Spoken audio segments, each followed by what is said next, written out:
that even happen? No idea. Did you figured out how to fix our syncs?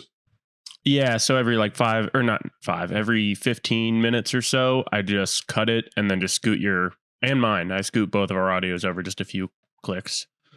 There's like 3 cuts per episode. Easy. Brilliant. Brilliant work. That's fantastic. Yeah, it's crazy how unsynced it gets. I mean, yeah, I don't know why that is. I don't know why. It's it's the frame rate thing, but I just don't. It's like in Interstellar where they go to that planet and time just passes differently. So it's like the recording of the video. Yeah, it's just like that. Quicker than the audio, or I don't know which one's quicker, but one of them. Our audio gets so far away that the Earth is spinning like 1,000,000 times in 20 minutes by the time the audio gets back. I know what you're saying. It's science. I don't know. I'm not. It's relativity. Yeah. You know, either you've studied the theory or not. That's no matter. I'm somewhat not of a scientist myself. I'm somewhat of a scientist myself. Yeah. How you been, dude? How you doing? I love that Acura pullover you're wearing. Yeah, I love this thing. So comfortable. If we don't have a sponsor, but if we did, I would want it to be TeePublic because all their shirts and like their sweaters are just so comfortable. TeePublic, how do you spell that? TEE public. I think, okay. Right? Yeah. I've gotten like 10 shirts from them. Fire. Because maybe I'll work with them. I just texted my manager. Let's work. Oh, nice. That would be sick. Yeah. And they have good sales a lot. Let me get these show notes back. Okay. I've been good otherwise though. Great, actually. Great. Yeah.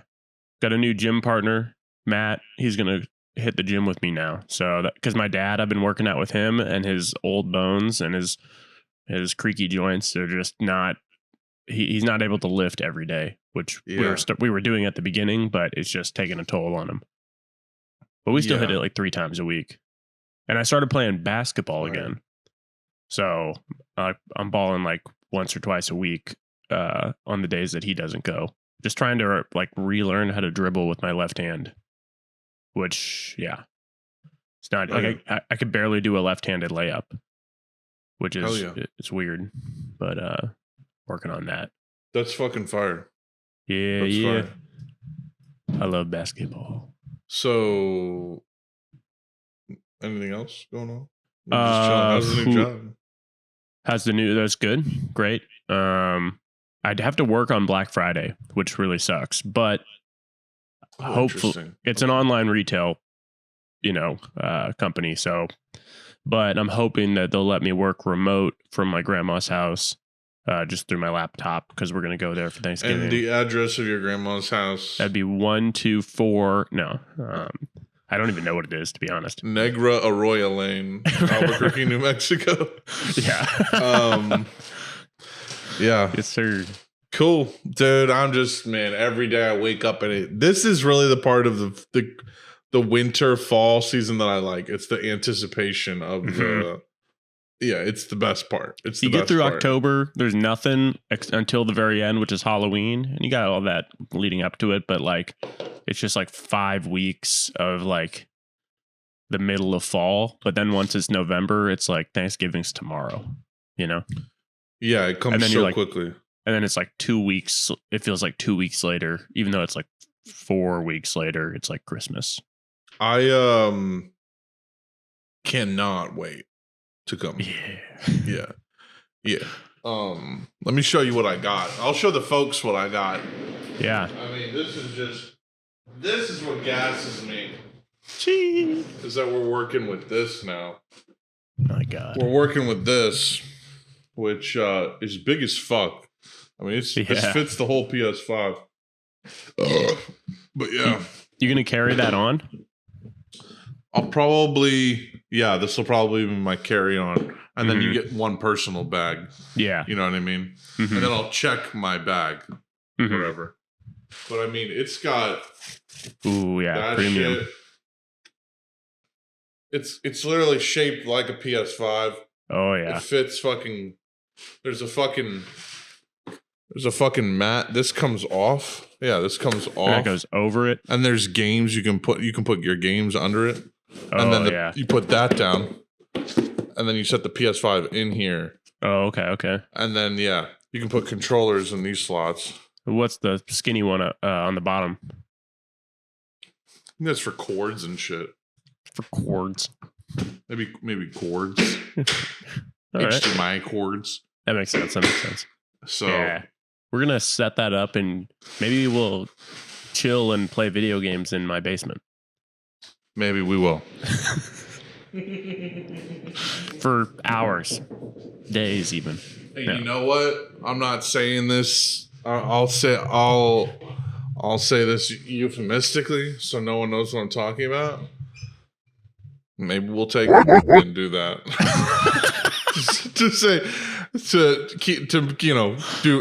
Keep it euphemistic. No one knows what I'm talking about. We'll do play. Right. No, but literally, I feel like that'd be fun.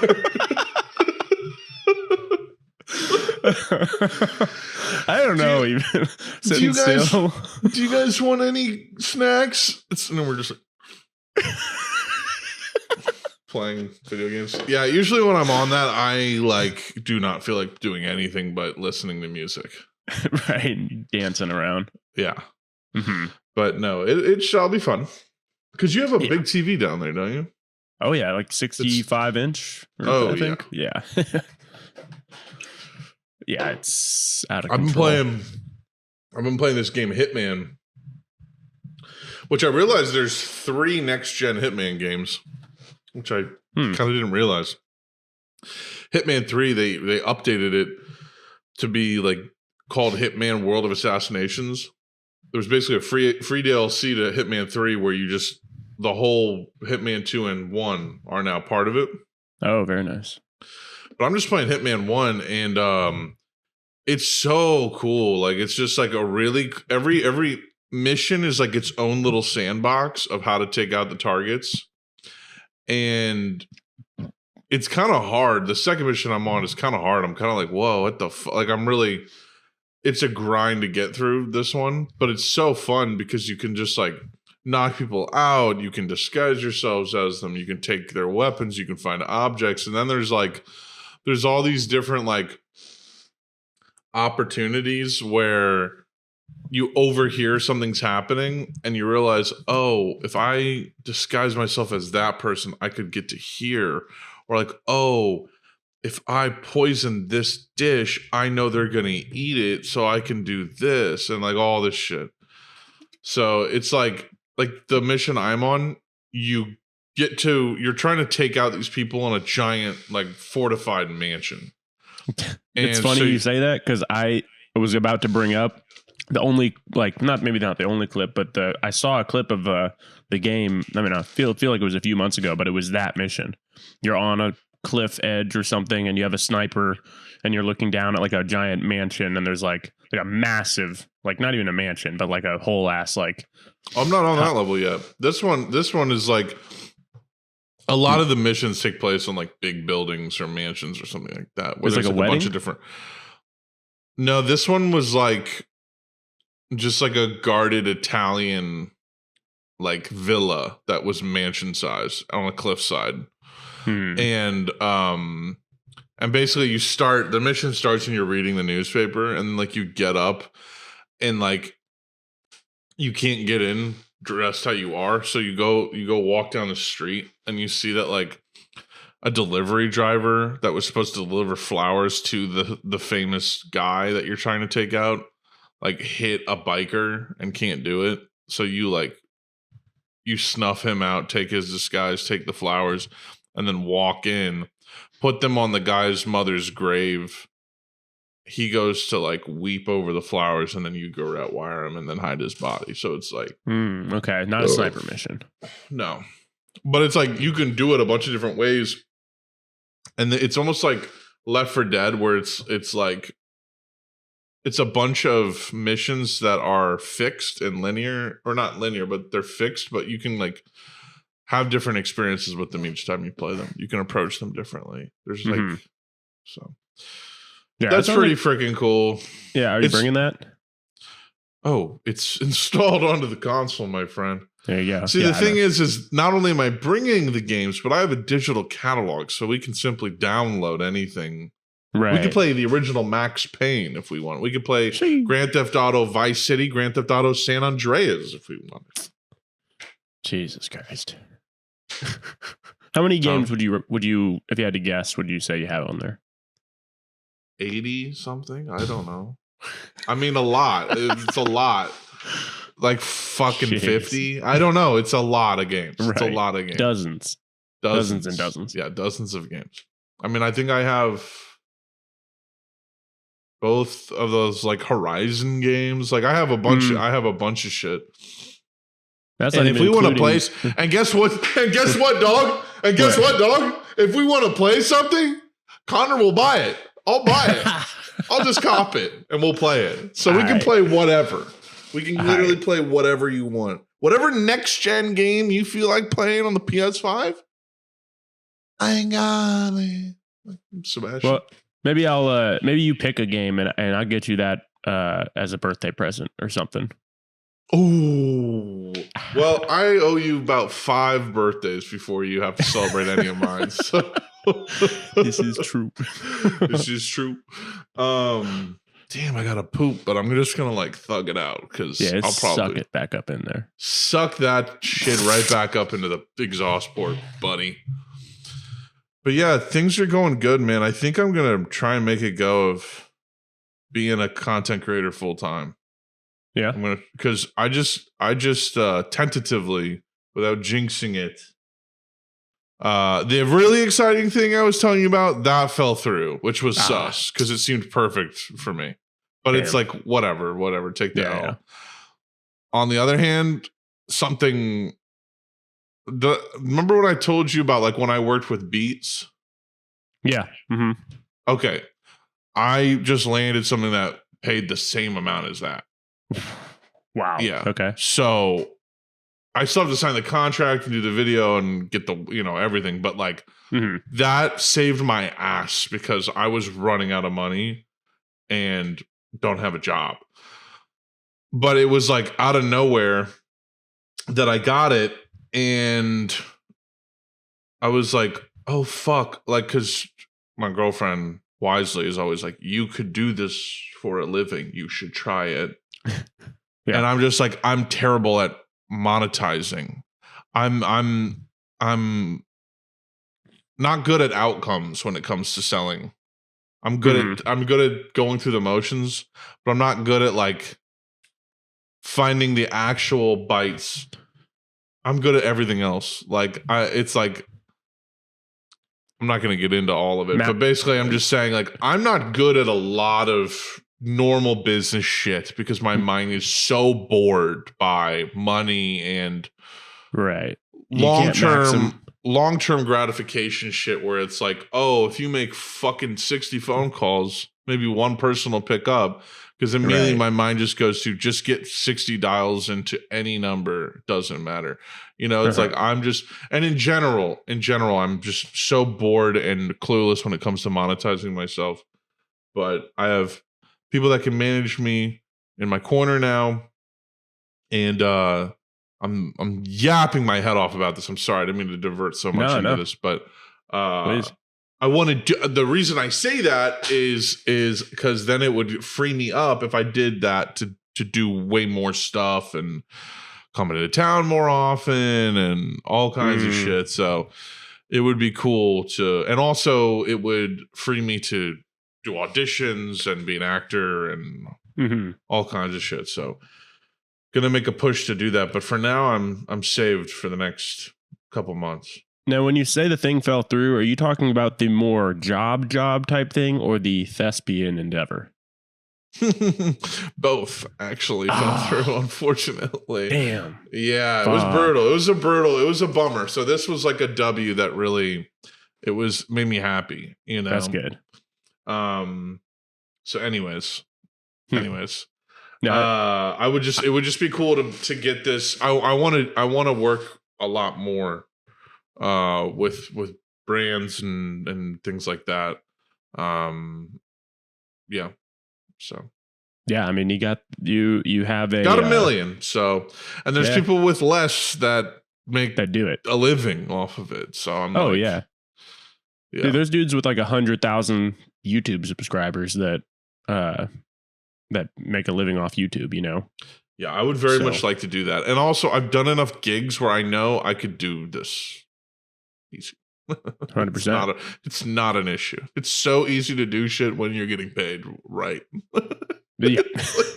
So it's like, oh yeah, you don't even worry about it. Once it comes to the time to actually do it, you just do it. You don't even worry about it because you're getting paid so well. And then you can use that payment to pay other people to do the parts that aren't as appealing, like editing or like taking care of the business aspect of it. And then you can invest that time into doing the parts that you do like more. Dude, I'm trying to get YouTube editors. I want to start making YouTube content of some kind. I don't know what it is. Oh, yeah. I don't know what it is, but I don't know if it'll be video essays or podcasting or I don't know. But I want to do Just Moschino Dorito on YouTube. Yeah, you should. I want to launch that soon. Comment down below. Like, our audience is so... It's fucking funny to do something for 2 years and it hasn't even cracked 1,000 subscribers. But to be fair, we haven't exactly. No, we haven't tried. This is for the love of the game, you know. I mean, I don't know. I love that. I love it. Yeah. Thinking about turning. I don't ever do this like, oh, what am I getting paid? Like, I never think of that with this. Thinking about turning it into a product, like, kind of sucks my soul a little bit. You know, like, I like how pure it is. The way we could, I see a way for this show someday being a show is. I honestly think if we had help and then rebooted Wokenboke into, maybe it's called Wokenboke, I don't even know, but like we rebooted it. We had like a studio, we had a producer, we had people helping us, and then we had distribution. Like, I genuinely think if it was in person, like, we could easily create a phenomenal show out of this. And I feel like the last 2 years have been just us training. Oh, yeah. You know what I mean? Like, you're so much better at this than we both are. You're so much better at this than you were the first couple weeks we were doing it. Oh, well, that first year or two we were doing it. We're on year 5. So... Yeah, what did I say? 2 years? What the fuck? Yeah, we're starting year 5. That's crazy. Yeah. So and up until now, it's just been like, you know, best friends getting together to just talk for an hour a week, and there's no agenda behind it. There's no motive that's like, oh, how do we get other people's money out of this? You know. This has been like this show's like a band camp. You know what I mean? It's like, it's just like an open, like a SoundCloud. It's just kind of like, you can enjoy this. It costs absolutely nothing. Subscribe if you want to get updates on it, but that's about it. You know, and I feel like it's something where we've proven that it's so kind of just ironclad in terms of our enjoyment of it reminds me of my trivia group of friends that we have. At least 1 or 2 or 3 people are going to go to trivia a week. Even if everybody can't go, everyone tries to go. And I feel like this is something, it's kind of like a tradition, a club. It's it's like a thing. And I really can't wait to go and do some in-person apps when we get in town, because that's when this show really fucking comes alive. Oh yeah. For some reason, but it's still fun. It's still funny and good. I think, when we're just hanging out. But oh yeah, for sure. But yeah, and I miss the fucking Max. If you're listening to this or watching this, I don't know if he still listens to the show, but I miss the living shit out of Max. Yeah, it's been a not a dark era, but it's been He's just been busy, era. By God. Yeah. I know. It's been, but it's kind of epic in a way, because it's like His return will be glorious. I was wondering. I was like, should we? If he's able to do it, like Epi 200, the triumphant return. Oh my God! I just special. realized we're getting so close to 200. Holy shit! Yeah, 2 more after this, or well, 3 more. 2 more. Dude, you should 200. ask him that. I will. Yeah, I'll text him. You're producer now too, man. You gotta coordinate the recordings. It's all on you, big boy. I don't. Is there anything we should do for Epi 200, or should just treat it as a regular ep? Yeah, just regular ep. All right. Nothing. I don't have any creative ideas right now for it. Maybe I'll brainstorm and think of something. I mean, I definitely. You know what we could do? We could drop that ep that we didn't drop as a special bonus ep 200B. Oh, that'd be cool. That. Yeah. Okay. There you go. You'd be editing it, so it's just up to your bandwidth if you can do that. But that would be cool. I don't know if you got the footage from Max yet, but I'm assuming he's in town for the moment now. So you could theoretically swipe that from him.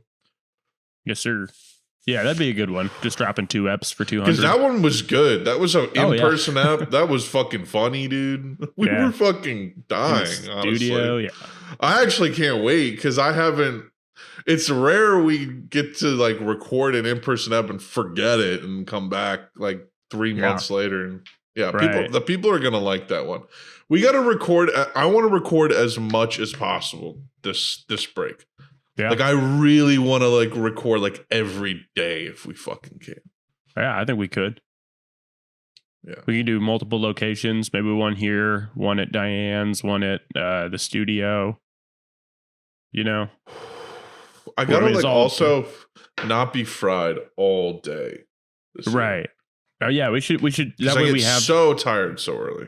Right, yeah. We should try and maximize our energy. Maybe not just eat total garbage every day, you know? Yeah. We can go like grocery shopping. Well, that'll be easy at your house because there's fucking good shit. There's like strawberries and shit. Yeah, there's good food and we can get some extra stuff and like make our own meals so we're not dropping like we gotta do emo's night first night I get in. Yeah. First and last. Yeah. It's gotta be bookended by emos for sure. A large supreme, you get the wings, some toasty ravs. I mean, sheesh. It's glazing. Mouth's already watering. Just glazing, like pumping a shampoo bottle, just roping.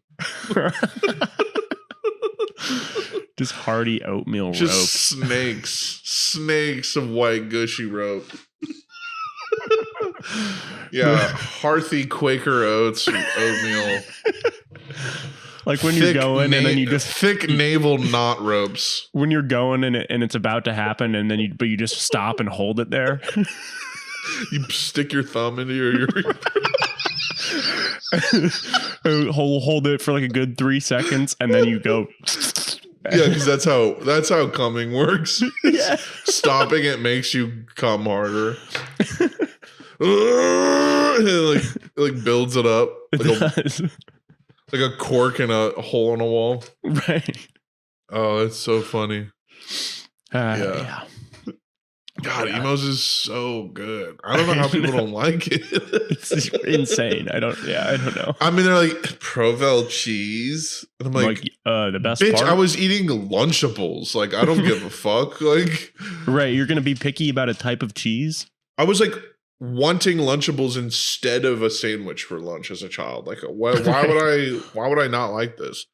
Provel? Bitch, I didn't even know what that was until like later. It's like gooey, buttery cheese. Like you're telling me you want that fucking gooey, hot, warm cheese with the pizza? The savory, kind of tangy, like delicious cheese. You want that? You're telling me the pizza with a unique cheese that you can only get regionally and that has a specific flavor and itch to it. You like that? It's like, yeah, it's designed. It's designed to be unique and to make you want to come back. You actually like how it's cut into like snack sized pieces and you can devour an entire large without even realizing it? You actually like watching the cheese gooch fold in on itself as you bend the slice and shove it in your mouth and eat it in one fell bite? You like that? Yes. Yeah. You're telling me you like licking the marinara out of the crevices of your thumb after eating a weird rhombus shaped corner slice that's like Right. half cracker, half like a beach, like a shoreline of fucking marinara and cheese. You like that? God Yes. damn. Yeah. Facts. Yeah. You like toasted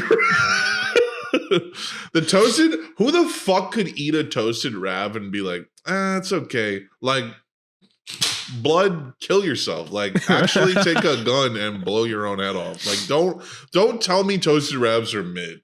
That actually offends me. Like, if someone has a toasted Rav, I'd rather them fucking just not like it than be like they're okay. Mm-hmm. Because this is not okay. This is fire. You took a fucking ravioli and you made it fried so that it's dry. You can just grab it with your little fingies. And then dip dunk it. it in a fucking shitload of meat sauce. And one bite. One bite. You don't take 2 bites of a toasty. No. Sometimes you do just to like see the insides, just to get the cross section, let that heat come out. It takes a lot of restraint, a lot of training. You don't just do that right away. Yeah. Yeah. I like burning my mouth on shit like a toasted ravioli too. It feels so good to burn your mouth on something. It's that hot. It's that fresh. Yeah. And you get the toasted ravioli. The skin hanging down from the roof of your mouth, and you're like, is that string cheese? No, that's never happened to me. No. You never burnt your mouth like that? I've never had stalactites of skin hanging off the roof of my mouth and thought it was cheese, Tony. No, it's never happened. I've at most numbed the inside of my mouth from heat, not fucking melting it off, not molting. Jesus Christ. Not mine. That's a fucking 3rd-degree burn. That's like a napalm burn. You have your fucking roof of your mouth is falling. You're telling me you had skin hanging off the roof of your mouth. That's how hot some shit was? Yeah. What are you drinking? Boiling water? Yeah, it was like a toasted, like a hot pocket or like a toasty wrap. Dude, I didn't even know the inside of a person's mouth could come off. Yeah. Oh, yeah. 100%. That's actually hilarious. That's disgusting. No. And then if you can get your fingers in there, you can like stop. Pull just it. Stop. I don't gross out that easily. And I'd prefer you stop. Yeah. We'll talk about it later. Okay, yeah. Send me pics or references. Wow. What else was I saying? Yeah. So the toasted Rav, you cannot unlike that, or I will unalive you. It's that simple. It's that simple. And it's usually just powdered in Parmigiano Reggiano. So yeah. Does that hit? Yeah. It absolutely does. Yeah. Literally every single one. And they got solid wings too. And then in St. Louis, you get your fucking when I lived in St. Louis during 2017, I still felt the same way about what St. Louis had to offer. It was still special. Like, I know it's extra special because I only come there once or twice a year. But even when I was there, like Underdog, dude, cracking open a tall can of Underdog. Oh yeah, beer, yeah. Some good St. Louis local brew. Mm-hmm. Some Urban Chessie, bro. Oh yeah. Yeah. I went to their brewery. It was fire. They like redid a bunch of stuff. There's chill. Mad breweries in St. Louis. It's crazy. There is. I mean, apart from the big boys like Anheuser-Busch, Four Hands and Urban Chestnut are probably the Urban Bus Nuts. Musty nuts. Welcome to Urban Bus Nut. There's the Valley like now has an Urban Chestnut brewery. Like, we got to in do it. a Top Golf night too. Yeah, I've never been there. That whole area I is went there like, with my parents last summer. oh, very nice. Yeah. Yeah. Sorry. That whole area is like bustling now. Now it's like, The second mall across the highway. yeah, the one like across from the main strip of stores. So shocked, dude. Because they built like a giant retail complex right before the pandemic started. They built two. There was one further down by the pumpkin patch where that used to be, or by the bridge that goes over to St. Charles. They built that and the one directly across from all the strip of regular stores. Which is wild to me because COVID happened. Right. And it's like, wait, the Chesterfield Mall is a hollow cinder. Like, how are you opening shit in the valley? Do people just not want to drive one exit? I don't know. I think the outdoor nature of it helps because it's more than just the stores. There's like outdoor dining and like, it's just a better vibe. Like the mall is like very 90s. I guess the mall as a concept is pretty outdated. Yeah, the indoor mall. The outdoor mall. The indoor mall. Yeah, like because COVID kind of made it so everyone wants an outdoor option when eating. Yeah. Mm-hmm. Which, dude, in New York, it's so funny. They will literally have like train car booth style, like enclosed but outdoor dining options where there's literally 4 windows, a roof, and a door. Right, but you go. It's like a soft canopy type thing over. No, I've seen it where it's like literally a wooden structure. It's like a fucking separate part of the restaurant on the street where there's tables basically, and maybe the only thing it doesn't have is a floor. Probably a floor. Yeah, the floor is the street. Oh, yeah, okay. Yeah. And it's just like, if this was designed because of a respiratory pandemic, this is indoors again. We're creating indoors again. The people that ate there before you left all their air in there, and now you're coming in. You're in the same room as people, and there's, unless you're eating with a fucking mask in between every bite. That was the craziest thing when people were eating with masks. They would really? I guess that didn't happen. I'm just lying. I'm just coming up with fake hoods, falsehoods. Right. Peddling lies. You're peddling lies. You're a lie peddler. You peddle lies. Dude, the crowd isn't exactly it's straight up mayonnaise, but and like family friendly, but it is kind of like a cool, like nice outdoor area. There's like there's like an urban chestnut with a High Point burger inside, which is very good. And then in the valley? Yeah. Oh, we're hitting that up. Yeah. It's like a giant sports bar, like there's tons of TVs everywhere, and then outside there's like a nice grass area, and then there's like a massive TV out there. Like a what projector. The fuck is this called? This the district, and then there's a giant venue too, like a 5,000 cap venue called the Factory right next to that. The District of St. Louis. The District St. Louis in Chesterfield, Missouri is one-of-a-kind entertainment destination. Or what does it say? The heartbeat of the district, introducing the Hub STL. At approximately 40,000 square feet, the Hub STL is the heartbeat of the district. In this park-like outdoor space, friends and family... and only white people can gather, can spend time, and only whites can spend time playing yard games, enjoying food and drink from the surrounding restaurants, listening to live local music, or watching a game on the substantial LED screen. Mm-hmm. Interesting. So there's like a Four Hands brewery like outside. Okay, so they made an airport terminal outside. Cool. Basically, yeah. Nice. Great, guys. Woo! No, that's what we should make society. Just airport terminals everywhere. That's what it should be. Just Hudson News everywhere. God damn it. This makes me sick, dude. But also, we're going to hit this up. For sure. We're going to get destroyed and have John drive us to this. Yeah. Very sure. We need to get drunk this year, by the way. Yeah. Enough of this just being stoned all that. We need to get pissed drunk. I'm never drunk with you anymore. No, yeah. We have rarely ever done that. Yeah. We need to get drunk. Perhaps in public. Yeah. Make a scene. Perhaps at the Hub STL. We could go there, drink a bunch, go to play Top Golf, and Fall then go off, get a lawsuit. Yeah. It's right by the movie theater. It's it's crazy. Oh man, we got to see a movie for sure. Well, we're gonna see The Boy and the Heron already, so that's factual. You're right. I don't know. We talked about it a bunch last time. I don't remember. Is that gonna? I wonder if that'll play at the Marcus Theaters. Oh, it's gotta. You think so? It's not just going to be a limited release. I guess it'll be a pretty big movie.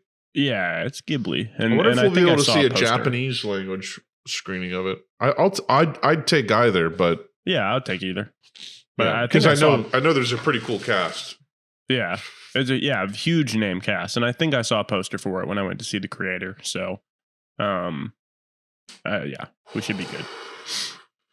The creator is called that because he's the creator of nut ropes. He just creates all nut ropes all the time. It just busts everywhere, and life springs from it. Yeah. Doesn't even need to inseminate an egg. It just not even sexual. It's like a delicacy. It's like it's actually like the rebel. It's like the rebel codes. Like that person with the head, like the whole head's missing. Like that's where they store the nut rope, and then they put the rest of the head in there. They have to keep it in motion around that cylinder. Yeah, it's like a cement truck. It's like a cement truck. It's got to be rolling all the time. It's like watching the dough separators. In the It's just doing that. Never let it rest. It's doing that to the nut rope constantly. If it comes to a stop, that's when it will immediately spring up. Yeah. Intelligent life. That's when sentient. No. That's when the whole planet just goes into like the size of a period on a typewriter. It's a black hole, supernova.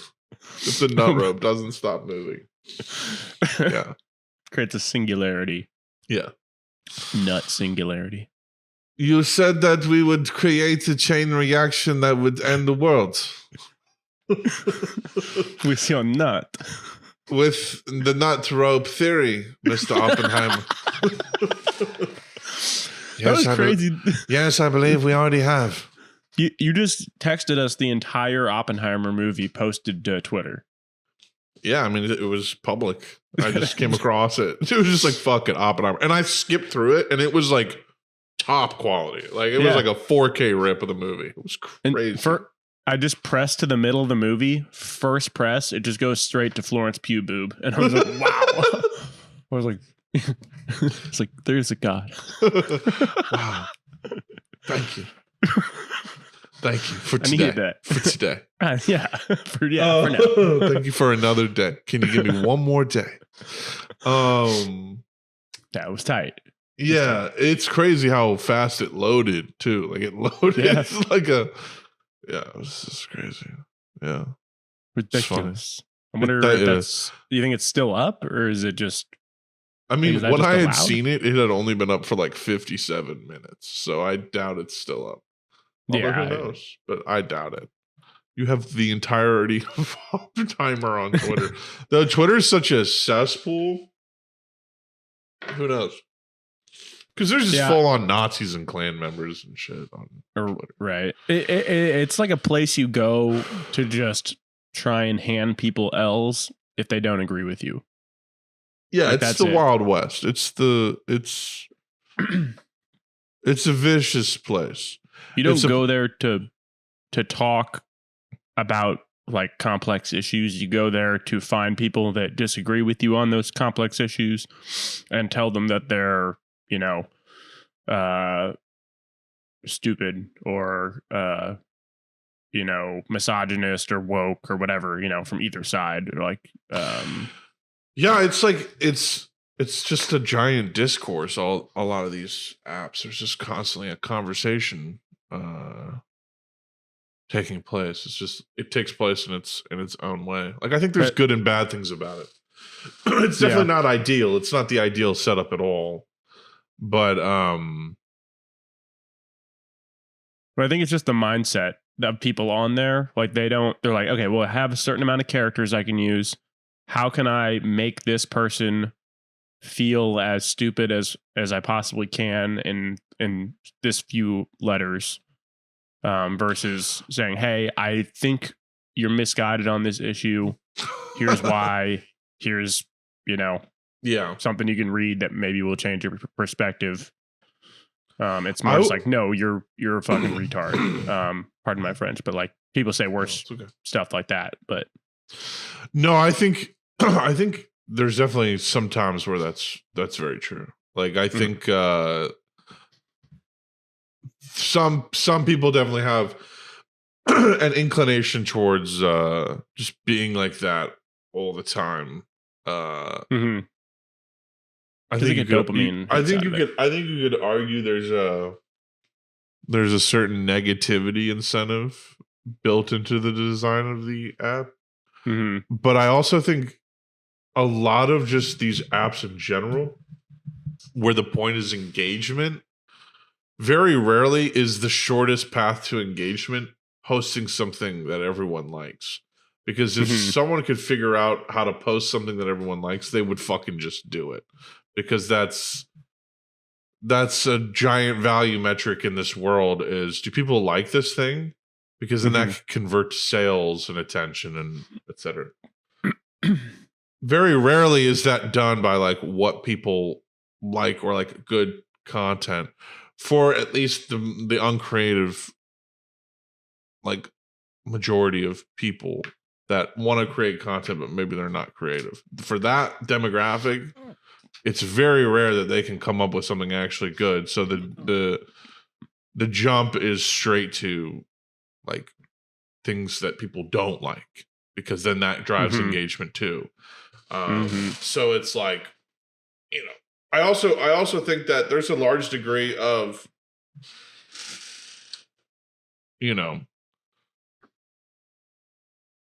people use this as a way to like just reaffirm and validate what they already think. Yeah. But at the same time, by doing that, there's a certain productive element to the validation incentive of the internet, of social media right now, like the likes. Like it makes people want to find what is worth posting. It makes people want to find what people will agree with. It makes people want to find like a consensus in a way, because you're incentivized to post something that people are going to like and repost and share. So in a way, it is, you are just, some people use Twitter, they're just retweeting things. They're just a fucking bot NPC, random person on Twitter who's just using it to just basically reshare, reblog media to, their 30 followers or whatever. But for people who are posting and who are part of the discussion, and their posts are getting like millions of views and thousands of likes, and they're being retweeted and shared, and they're like one of the posts of the day that you see that like has been making the rounds, it becomes a discourse also. So it's like you're trying to validate yourself, but by doing that, everyone is also trying to do that. So we're trying to validate each other, and like by doing that, it's almost a truth-seeking exercise. Doesn't mean it's going to be fail-safe or like whatever, but it is interesting, how that is, like, because TikTok is such a nightmare, such a chaotic place, but also you experience moments of like transcendent truth watching TikToks. Like you'll find someone who has the absolute most mind-bendingly perfect take on something, or has a mind-bendingly hilarious concept that they executed. It's like so funny, and it has like 1 million likes. Like I just saw one today. It was a guy doing, even though it's just someone lip syncing, it was a guy making fun of audio of LeBron James being asked what his favorite soccer players are. Yeah. and I watched he's that. like mimicking it by like pulling up a laptop and like looking up what soccer players are, and it's like even that is genius. And that had like Yeah. one point something million likes, rightfully so. And So it it's has just some. like It's not. Maybe has a point to make about like just being honest to me. Like honestly, I don't know that many soccer players. Like I don't. I'm not. But LeBron. well, It it's would seem also a like LeBron thing because like LeBron is like cheeky and full of shit sometimes. Like his right, pretending to read Malcolm X book, and like right. the way he'll like lip sync songs and like hmm not know the lyrics. Like he's just a very relatable kind of like I don't know, funny guy. But hmm yeah, I just thought that was brilliant. But yeah, but like also with this Israel Palestine situation, I've also just like it's incredible the resource that these apps become too, because on Twitter in general, Twitter is like next to basically nothing in terms of you're gonna see information first on Twitter. Absolutely. You're gonna hear something is gonna be on Twitter first. If not, it's like next to like maybe 4chan. Like hmm a lot of shit starts on 4chan, or at least it used to. That like or simultaneously. Like this is fucking crazy the amount of videos I've seen, and man, I retweeted one today of the situation. Uh Fucking like kids with their heads open, bro. Like open like broken melons. Like you Jesus. dropped a watermelon on the ground and picked a piece of it up. Like that's what it looked like. Like absolutely fucking crazy, dude. That's on Twitter. It's like, and it's good because politically or ideologically, I believe the more you get this out, the more it counter propagandizes a genocide. So thumbs hmm up. But of course, like it doesn't mean the way these things are set up are like, in my opinion, like helping us, necessarily helping. They're not optimal. They're not optimal. It doesn't mean that they're not helpful in some ways, but they're not optimal. Like they don't promote a greater humanizing of all of us. Yeah. That's not what they do. Like sometimes it does, because it's like, oh, like I get to see the real you because you're posting the real you online. That's really cool. But then also like it gamifies it. So then some people are not going to post the real them, and they're going to use it as a mask. So it's like kind of interesting. It can be a mask, but it can also be like a microphone or a mirror or whatever. I don't know. I'm yapping my nuts off. I'm sorry. No, that's good. It's good. I just think there's a lot of nuances to it. I don't know why. I just like To Twitter? yeah, into all of it, because I do agree. It's like Twitter. Everyone on here is just like so angry and bitter, and it's the hell site. Everyone's just a bitching motherfucker, and it's like, yeah, it's a website that's like designed for complaining and saying random shit.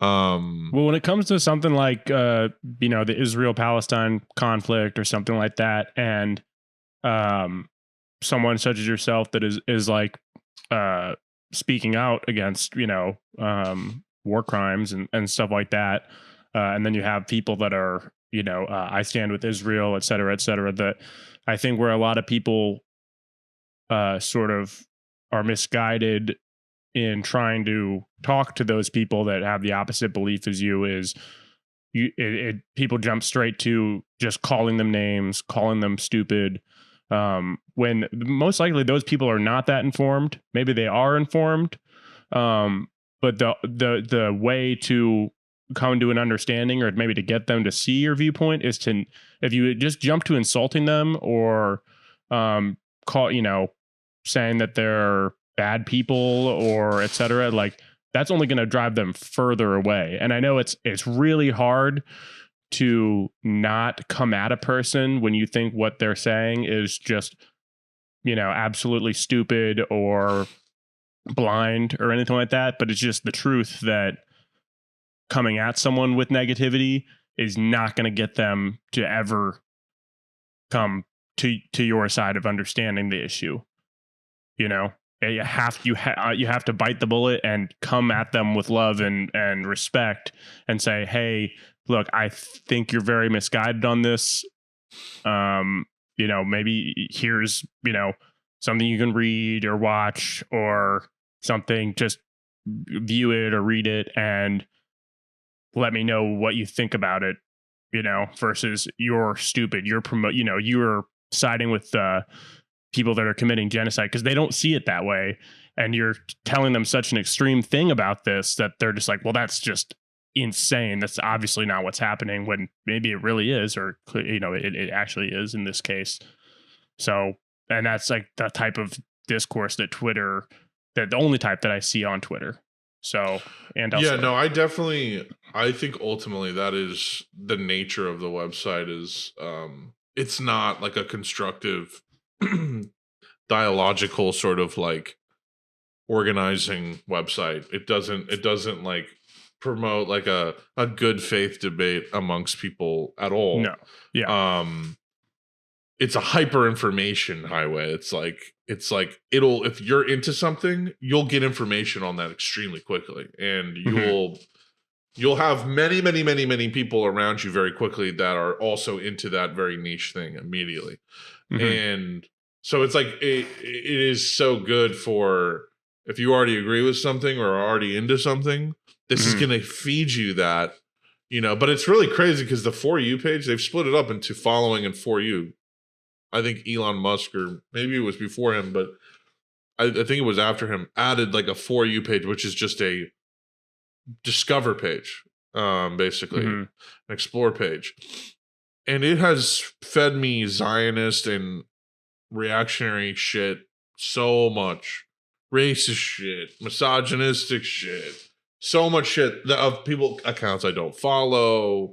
I don't follow people that follow this. You know, it's like, it's because of like my profile, they think that I could start flirting with that. You know, it's like how YouTube was doing that.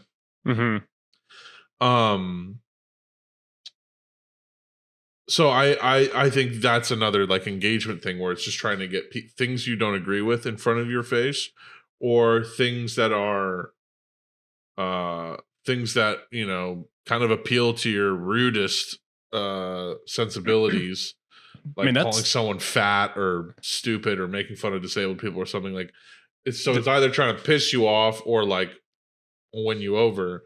It's good. It's good for that to happen. You should read things that you disagree with and things that are the opposite of what you already believe, because it will either, one, reaffirm your own belief, or two, make you see the issue from a different perspective and try and understand the people that have that perspective, which is important if you're ever going to hope to bring them over to your side of whatever issue it is. If you just read what you already believe, you're not learning anything new. You're just, you know, in an echo chamber of the view you have of the world, which is not a complete view. Right. So I think that's a good thing, if anything. I've been trying to read up on the opposite issue, on the opposing viewpoint that, so, you know, we talked about the whole conflict that's happening right now. I've been trying to read up on people that have the opposite view of you, so I can try and understand why they're saying the things that they're saying, you know? Because if I just listened to only you, I wouldn't have a complete view of, you know, millions of people that have a different view.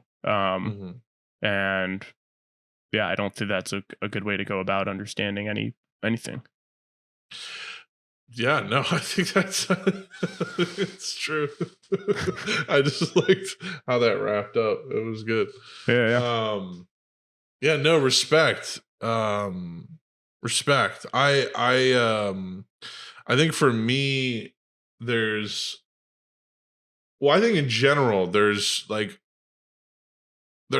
dynamic in the world, which is like what has like hegemony over the world. What ideologies possess the majority of control over the way people feel about the world.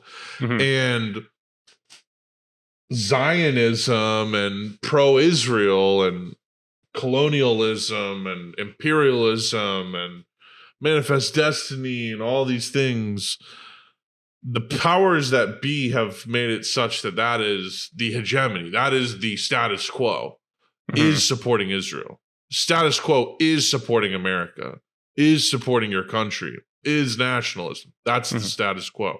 Right. It's also buttressed by like cis heteropatriarchal capitalism. So it's like straight cisgendered men, white men, and capitalism. That's what controls white supremacy. These are like the greater trends of the world. How power has structured and socially constructed these elements. Race, all of these things have been socially constructed. This is a system that, whether we agree with it or whether Ben Shapiro agrees white supremacy is a real thing or patriarchy is a real thing, these are just objective power relations in the world. And I think the reason a lot of people that support this cause right now are not interested in humoring or understanding, quote unquote, the delusions that I would call of Zionists, the ignorances that Zionists have. Like I think people in this part of this movement don't care at fucking all because they've been propagandized against by the Western hegemony, the Western powers, the people that control, like, everywhere in the world thinks that the West is the best way to be. Like, that has happened. We live in post-colonial society. Like the West won the world. The whole world wants to be like America, quote unquote. All the powers of the world, quote unquote, want to be either like America or want to be anti-West, whatever. I'm oversimplifying, but I'm just saying, like, people are not trying to give space to something that already dominates ideologically anyways. Like, they already have their megaphone, have their propaganda machine, have all the support they want. Billions and billions and billions and billions and billions of mine and your money go to Israel, and scores of money more go towards justifying that through the propaganda machine of the Western powers. So, like, people that are, it's as simple for them as, hey, this is genocide and colonialism, something that's been going on since the foundation of basically modern Western world. They're not interested in, like, hey, like, geez, but I like Israel. It's like they're just not interested in that, because to them it's as serious as, hey, but the masters of our slave colony, that they have feelings too. It's like it's to a point where decolonization must take place, and at that point it's whatever, however that takes place is earned by the legacy that Israel has created. However that outcomes, whatever happens to liberate itself, Palestine is only the fault of Israel, in my opinion. This is getting spicy, but yeah. Well, one problem I think is that, for example, and I'm pretty sure a vast majority of Americans and probably people in other countries are not informed. They don't know the history. They don't know, the both sides of this conflict that really dates back to, past World War II. But it's such a situation that's unlike any other, because the Jewish people, they've been persecuted for thousands of years, driven from lands, and, the Holocaust, stuff like that. And Israel was created post-Holocaust by the Jewish people with the support of the UN. They went into the Holy Land. we're given that land, and Palestinians, the people that were living there, were driven out by the UN. And I'm still like, I'm reading every day and talking to people about this. I'm like, okay, were those people violently driven out? I've heard that, yeah, they were violently driven out. So, but what does it matter if it was violent or just? I mean, it doesn't. How would you drive people? It doesn't necessarily matter, but I'm just trying to get a full scope of like, any atrocities that those people were put through, or I mean, were they? And it's so touchy because, okay, these people, the Jewish people, were driven to the brink of extinction by the Nazis, and as sort of a reparation for that, they were given a whole country so that they could never be systematically eradicated by their own government again. That that's a good thing in a way, and it's in many ways, but at the same time, other people were given the short end of the stick. People that already lived there. And then I heard there was talk about like, oh, the Jewish people were going to be given a strip of land in South Carolina post World War II, but that idea was nixed, and they were given the Holy Land, and that has all to do with... That would have been fucking nuts. Yeah, but South Carolina is not the Holy Land where, Jesus was born and the whole center of their religion is based. So they have that reason to say, and obviously religion is the number one sort of cause of death in history. The thing is like the idea of Zionism predates World War II. It comes from the late 1800s. It's just a reactionary colonialist idea that basically says we're entitled to land that people have been living on for hundreds of years. The thing is that part of the propaganda is that this is complicated. That is the, like, it is a tremendous amount of work that has gone into justifying what is so simply a settler colonialist project. It has been that since the beginning. It should have never happened. Nakba should have never fucking happened. None of it should have ever fucking happened. Right. The touchy part of it is that you basically have to come to the conclusion that though the Jewish people were, obviously nearly destroyed by the Nazis on the Holocaust, that doesn't justify, the driving out of hundreds of thousands of people from Palestine by the UN, which, I mean, I think is a fair conclusion to come from. It's as simple as that for me. Yeah. Like that's it's as simple as that. It's not anti-Semitism. It's not, I don't like Jewish people, or and in fact, it's anti-Semitic for Zionists to insist that all Jews should be Zionists, or that all Jews are, or I'll say Jewish people. I don't want to offend, but it's anti-Semitic to conflate Israel with the Jewish race. Like, it's a state that was not in existence in 1947. Right. And they created it in Palestine. Right. And they fucking just have been genociding the living shit out of them since the beginning.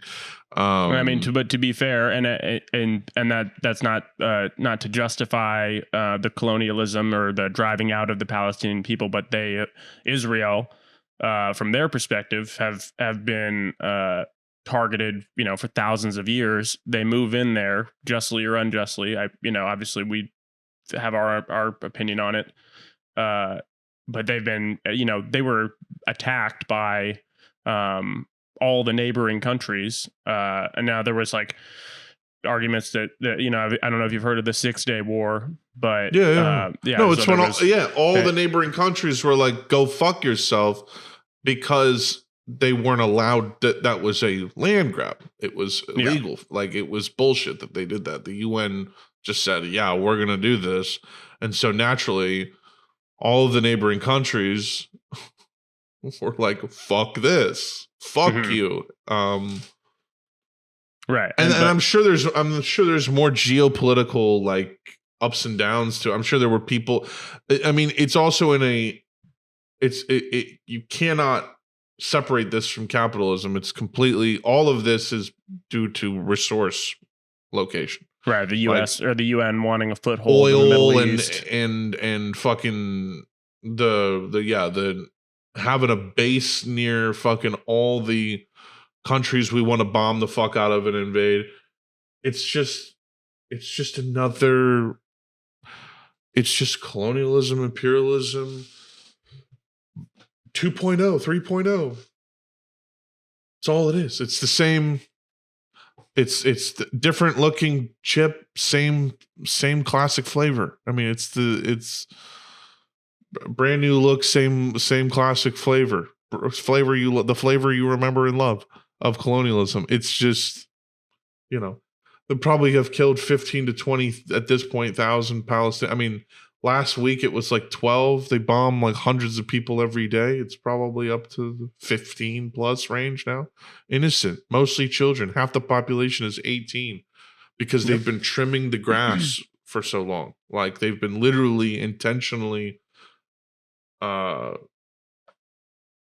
lobbing bombs over there just to keep pushing them away and into this giant concentration camp. And all these people that live there in Gaza are descendants of people who lived in that region but did not want to leave and move to the countries that I guess they're that they nationally, that they had a citizenship with. They were like, no, we're going to stay here because this land was unrightfully taken from us. You're saying Palestinians? Yeah. But the Palestinians have been there for hundreds of years. They don't come from another country. Well, no, but they were, that land was owned by other countries before, no? I mean, like 700, 800, 1,000 years ago. I mean, like there are the olive tree kind of concept is like there are trees that have been in Palestine for like 1,000 years. Like that are being uprooted and destroyed. Like this is like they've been there for so long. They've been there for so long amongst many other people. But if you look at a map, it's like you see how small Israel is at the beginning in 1948 and how big it is now. Or like how big Palestine was and how much they've shrunk it now. Right. In terms of land mass. It's horrific. It's just like the colonies. It's just like America. We just fucking took their land. Go fuck yourself. Go fuck yourself. Oh, we have to preserve this race. It's this holy ideological reason. So familiar that we must come and kick you out of your indigenous lands. It's crazy. Violently, yeah. Yeah. And they've twisted this so much that something that I deem as obvious makes everyone so cautious to even approach. Because it's been so obfuscated and made untouchable. Oh yeah, because a lot of the Free Palestine protests. I don't want to say a lot. I just know of one instance that I saw of this, and I think it was in the UK. But there were there were swastikas, in the crowd. Tony, so it's so. Yeah. I haven't seen any. I don't know where you're reading that. It was a link I was given by my bud, who is more on the. I know he's more neutral moron side of it. He was on the moron side of it. Yeah. That's just moronic. I was at Washington D.C. there in person.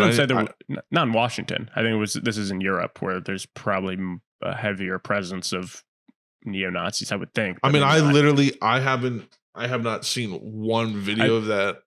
I think that's just the fear, though, is that if you are anti-Israel, that puts you as Nazi adjacent or anti-Semitic, et cetera, et cetera. So there's a fear of trying to understand the anti-Israel sentiment because you don't want to be. You're like, oh well, if you're anti-Jew, then that means the Nazis were anti-Jew. Well, So I mean, there's reactionaries that find a place or find an opportunity in any progressive movement. Mhm. There's fucking people that are Nazis that liked Bernie. There's people that are, fucking that claim they're leftists that like Trump because he's a populist. It's just like there's always going to be pieces of shit. But if people were wearing fucking Nazi swastikas at a Free Palestine rally, they'd be told to fuck off. Like, I'll try and find the thing and send it to you, but yeah. Yeah. I mean, you have to know that like some of this shit's not worth entertaining. Mm-hmm. Like that, it's only the most bad faith shit. Like, imagine the thought process of someone who has to be moderate about genocide, or Mhm. like who is skeptical about genocide. You're watching 15,000 kids die, and then it's like, oh, because some idiots conflate Israel with Jewish people, and there's Nazis that think that they can fucking profit off of genocide. We should just ignore we got to be Mhm. careful because it's so complex, because this might turn into global anti-Semitism. And it's like, I think the bigger issue is the children dying, and I Right. think that's all of our responsibility to fight anti-Semitism. Like I think you can absolutely do both at once. Mhm. And like, I don't know. Right. I've been getting Zionists in my DMs for years telling me to fucking, I hope you get raped and murdered and shit. I mean, Zionists are the most horrifically mean, shitty people. I had a friend of mine who turned out, they tried to act like they weren't a Zionist. They were a huge one.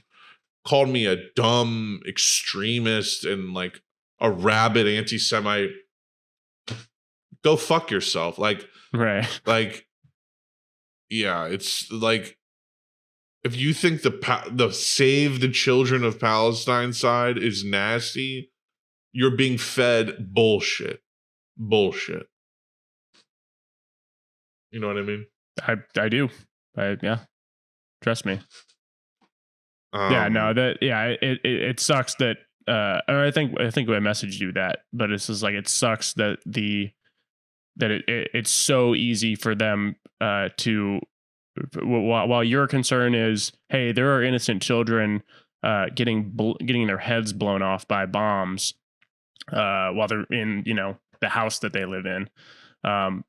If you are against that, then that means you have a particular problem with just any given Jewish person. It's like, that's just like the most wild leap that you can take, and you're you're basically saying, I'm not okay with what this government's doing, and because that government happens to be populated by all Jewish people, then that means that I have a problem with all Jewish people, which doesn't make any sense, because people obviously have a problem with what the American government is doing. Hopefully they don't ideally they wouldn't have a problem with the average everyday American who has nothing to do with what the government is doing. We don't drone strike weddings. We're forced to pay taxes that fund it. But the people of a country are not the government of a country. Mm-hmm. It's two separate entities. Yeah, no, absolutely. That's very important as well. Yeah. But yeah, no, it's like the thing that gets frustrating is like,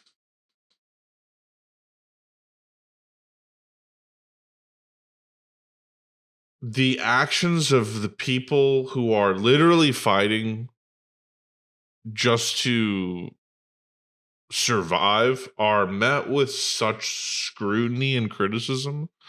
Like, someone said it perfectly, and I posted this on my story. The violence of the oppressed is unforgivable and terrorism, and the violence of the oppressor is invisible and infinite. And I think that sums it up perfectly. Like, to me, there is not, I don't see the world in a moderate lens. Like I am a radical. I do not see the world as a struggle amongst equals. I see the world as a giant wave of domination and power suffocating most of us. Mm-hmm. And I don't typically, when I was more of a apathetic center leftist after college, I was more like, yeah, both sides, they get out of hand, and there's a lot of crap on the left and stuff. Mm-hmm. And nowadays I've gotten to a point where I'm like, I've realized the stakes are so high and we are so outnumbered that I don't really get too skeptical when the spearhead, the North Star of a movement or thought process is freedom and autonomy for individuals. Like when you get into the whole trans sports thing and everything like that, I care way more that people are fighting for bodily and individual autonomy of themselves in this whole dilemma.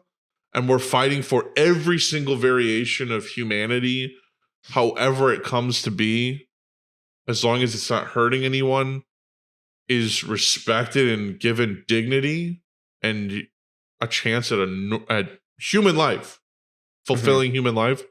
I care way more about that than I care about, oh man, are we culturally moving too fast? Like, because that is securing a freedom that the powers that be don't want us to have, because it's also to ensure that we don't have freedom. The freedom of the people that are the most vulnerable is the only amount of freedom you actually have ultimately. Like a unemployed trans person of color, that's how free you are. How well treated that person is probably the actual freedom you have in this country. Like, if you want to see how free America is, look at how fucking impossible it is to be poor here and how miserable it is. That's the actual measure that you should be measuring any form of freedom with. And in my opinion, if we're truly enlightened, these Western ideas of Platonic enlightenment, and if we're really such enlightened, incredible human beings, how have you not maximized the humanity of yourself and the whole world? Why are you focused on juvenile debauchery, having super yachts and maximizing impossible blind, like sort of white eyeballed rape level greed? Like, you're just like, so you have such a blind bloodthirst for power and accumulation, materialism, that people you have to make the world, you actually have to literally destroy the world just to be that rich. It's like, that is not enlightenment. Having power is not enlightenment. Enlightenment would actually be all of us coming together. True civilization. It's funny, all these like racist, white supremacist, the republic, the great republic of enlightened, all these modern like guys who want to live in Greece in their head, or Rome, and they want to be they want to be some knight. They want to be some lord of some whatever. Like, they think they're so superior, and they have all these monotheistic, like racist ideas of like what a great republic would be and what a great civilization would be. All of those qualities are actually found in extremely anarchistic, liberatory, democratic ideas. Like, that's the funny thing to me, is like, innovation would come from every person. If every person was free to develop themselves and their minds, that would actually lead to innovation and improvement of society. But because you're a fucking barbaric idiot, most of the people in power, don't see it that way. So it's like, get mine. So what? It's get mine and fuck anyone else. Yeah. So I'm yapping my mind off, but I'm basically saying, like, I don't care about doing research when there's certain like, to me, this situation, children could know whether the situation was right or wrong or not. Mhm. It's the obfuscation that comes from, well, I don't want to post, misinformation. I don't want to, it could be misinformation. It's like, okay, what if everything's downstream from, you have just watched a video of a kid's head blown off from a rocket. Okay, so what part of that are you worried about misrepresenting or like Right. misinforming someone of? There's not, oh, well, technically someone posted. And it's funny because even in the times where I've seen truly like a propaganda force come alive against something, I would say was 2020 Bernie running in the Democratic. I watched the entire media turn against him, and I watched really bad faith pedantic articles come out like, oh, look, this happened, duh. And it's like, that hasn't even happened with this situation. It literally is. Israel's so bad at propaganda and such liars. They're actually like, they lie harder than almost any country, any nation in the world. They like the biggest liars in the world. There has just been, if any misinformation shit I have seen come out, it has literally just been on the Israel side. Like, they lied about this. Oh, they lied about that. Oh, they lied about, like, I have not seen any like Hamas video, falsified or whatever. Like, I have not seen any of that shit. And I say that without having a total echo chamber, given the fact that I have that For You on Twitter where there are Zionists posting. I see fucking people with American flags in their avatars and shit all the time, but it's crazy, man. They're losing. But anyways, I didn't mean to make this so political, but that was fun to talk about. I was hoping we could. I'm passionate about it, so I'm glad that we, because I wanted to like talk with you more about it at length. And I was like, but like, when he comes to visit, like, that's going to be kind of a Debbie Downer because we're going to be trying to just chill and enjoy our vacation, so maybe this was a good place to do it. Yeah. Because at the end of the day, like, we're concerned about human rights and innocent people being killed. Fuck everything else. Right. You're very wise. You're very wise to be careful, and you're very wise to be considered. But I do think that this situation calls for less caution than you'd think. And it's actually the caution that promotes, like, when I mean obfuscate, I mean it blurs the power ratios. Like, oh, but yeah, Hamas is, maybe they're a bigger problem than it. It's like, you know what I'm saying? Like, the way that our government and everything is focused on, it's as simple as there needs to be a ceasefire, and the fact that Joe Biden has not called for one and that many are not calling is crazy. But all I'm saying is the way this whole issue has been propagandized is part of the reason that you are more like reserved and kind of like, I want to know more, because we've been told for 20, 30, 40 years that, like, and there's also a lot of Zionists in media. Like, you're seeing them react to all this shit. There's a lot of pro-Israel people on the coasts, like, you're seeing, I know some personally. So it's like, you're seeing this propaganda start to really wear away. And for people that are Zionists and like big Israel supporters, you're watching them scream in pain. They don't know what the fuck to do because they're so brainwashed. And then you're watching like smart, insightful, considered people like you start to kind of piece together and be like, maybe this is actually, maybe the protesters are onto something here. So it's just like, it's like such a powerful thing, propaganda, basically. And the reason I've been so vocal about it is because every time I post, I get people in my DMs going, you have no idea how much means to me. Like, it's always personal. It's like, this means so much to me. You're doing such a good thing. Keep doing it. We need your voice, blah, blah, blah. Because really, at the end of the day, the money that you send to them, like, we don't know exactly if that's getting to them. You know, because there have been people in Palestine literally saying, the money you send, we don't buy it. There's no markets to buy anything. Right. Like, that's how dire it is over there. So to pressure the world to free Palestine is the way to go about it. So it makes it that much more important. Because I'm the believer. Action is what matters. What are you doing? What are we doing? You know, we have to build power. We have to build something that's democratic and run by the people that work, the poor and working class. But in this instance, you know,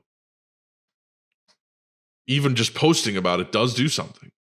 So that's why, you know, you're absolutely right. Like, having the conversations when you can, you know, in the settings where you can, 'cause it has to be good faith. There has to be trust and good faith and authenticity. You know what I mean? Yeah. All good faith talk to anybody about anything, you know, if they genuinely want to know. I'm not always trying to do that on Twitter or TikTok, on my social media. I'm not really trying to waste my time replying to strangers that I don't know and explaining it to them. Right. But like, to anyone, you know, I'll present ideas to anyone I know, and talk about it. Because like, social media is not really a good faith platform. And also, you got to know when people that are trying to be good faith are not. Like, there are really manipulative, sociopathic people who are Zionists that fucking like have absolutely no good faith, and all they want to do is fucking lie and make you then seem like an anti-Semite, or try to exaggerate what you're saying, or just take it in the worst way. I mean, when I made that video about October 7th, it was making fun of exaggerated Israeli state propaganda about the events of that day, and the amount of people that were in my comments saying like, oh, you're denying that anything happened, blah, blah, blah, blah. And it's like, you have to be taking that in the worst way possible and assume the absolute worst to take it that way. You also have to not care that there's Israeli propaganda to justify a genocide. That has to be of no concern to you first, to like, you know what I'm saying? Like, that has to be not of a serious concern to you first to question that. And that's what the propaganda has done, is it's made people be more like, okay, I'm worried way more about October, so literally a month ago, rather than the genocide happening right now. It's wild. But anyways, guys, that was the most political episode of Woke and Boke maybe of all time. Since the Bernie campaign, because I used to run my mouth. That brought me back to 2020, this episode. It was good, though, because it was a hour 30 burger. We missed last week, so this is like a little makeup for it, like an episode and a half. Or a punishment. Or punishment, yeah. Which one? I don't know if people will like this, but anyhow, free Palestine, from the river to the sea. Free Palestine. And you know, welcome Boke forever. We love y'all. If you're a Zionist, listen to this, do your research. Don't come to me with that shit. Don't talk to me. Despite all this conversation, I'm actually not interested. Me personally, I think it's ideal if other people want to explain it, but me personally, I'm not interested in random strangers explaining to y'all why you're fucking brainwashed. But anyways, love y'all. Send us your emails, wokenbokepodcast@gmail.com. I completely forgot to introduce the show, but you know what? We had a good episode. I forgot, and it was an hour and a half. Woken Boke forever, motherfuckers. Peace the fuck out. Peace.